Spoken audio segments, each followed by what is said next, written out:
பிரதமர் வந்து திமுக வந்து பரிஞ்சு பேசுனது வந்து ஆடு நன்னைதேன்னு ஓனாய் அழுத கதை தான். மற்றபடி அவருக்கு திமுக மேல எந்த விதமான பற்றும் கரிசனம்லாம் பாசமும் கிடையாது. கிடையாது. அவங்களுக்கு முதல் எதிரி தமிழ்நாட்டுல திமுக தான். ஏன்னா ஐடியாலஜிக்கலி இப்ப திமுகவும் காம்ப்ரமைஸ் பண்ணாத பார்ட்டின்னு நான் சொல்ல. அவங்களும் பெரியார் வந்து கடவுளே கிடையாதுன்னு சொன்னாரு. அண்ணா வந்து ஒன்றே குலம் ஒருவனே தேவன் சொல்ல. எலக்டரல் பாலிடிக்ஸ்னு வரும்போது காம்ப்ரமைசஸ் நடக்கத்தான் செய்யும். அதனால இவங்களும் காம்ப்ரமைஸ் பண்ணியிருக்காங்க. ஏன் சென்ட்ரல் கவர்மெண்ட்டுக்கு அனுசரணையா நடந்ததே கிடையாதா? இன்னைக்கு உள்ள கான்ஸ்டியூஷன் படி மாநிலங்களுக்கு எந்த பலம் இருக்குங்கிறத திமுக நல்லா உணர்ந்திருக்காங்க. முடிஞ்ச அளவுக்கு தங்களுடைய அடிப்படை கொள்கைகளை உரிமைகளை விட்டுக் கொடுக்காம இருக்காங்க.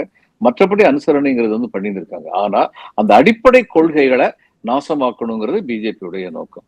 அதாவது பிஜேபி வந்து ஆர்எஸ்எஸ் வந்து அவங்களுடைய அட்வைசர்ஸ் அண்ட் அங்கிருந்து வந்தவங்க பிஜேபி.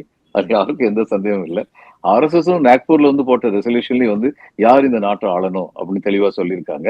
அது தவிர அவங்க வந்து இந்த நாள் வரணுங்கிறதுல நம்பிக்கை உள்ளவங்க ஆர்எஸ்எஸ் வந்து. ஆனா பிறப்புக்கும் எல்லா உயிர்க்கும் அப்படிங்கிறதுல ஆழமா பேசுறவங்க திமுக காரங்க. பொதுவா திமுக காரங்கிட்ட வந்து இந்த நாள் வரணுங்கிறதுல வந்து நம்பிக்கை இருக்கதா சொல்ல முடியாது. சில பேர் இண்டிவிஜுவலா வந்து இருந்தாலுமே வந்து கட்சியுடைய தலைமை வந்து அதுல வந்து ரொம்ப தெளிவா இருக்காங்க. அப்படின்னு இருக்கும்போது திமுகவோட டெம்பரரி அரேஞ்ச்மெண்ட் தாராளமா வச்சுக்கலாம். அரசியலில் யார் வேணாலும் எப்படி வேணாலும் உறவு வச்சுக்கிடுவாங்க. ஏன் இவங்க திமுக கவர்மெண்ட் டிஸ்மிஸ் பண்ணாங்க மிஸ்ஸஸ் காந்தி. அதுக்கப்புறம் வந்து கலைஞர் வந்து நேருவின் மகளே வருக நிலையான அரசு தருகன்னு சொல்லலையா?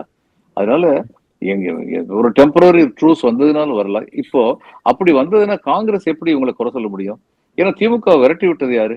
காங்கிரஸை விரட்டி விட்டாங்க. இப்ப என்ன இங்க மட்டும் விரட்டி விடுவோம், ஆனா நீங்க வந்து நாங்க உங்களை விரட்டி விடுவோம், நீங்க டெல்லியில எங்களுக்கு சப்போர்ட் கொடுக்குன்னு கேட்கறதுக்கு உங்களுக்கு தார்மீக உரிமை ஏதாவது இருக்கா?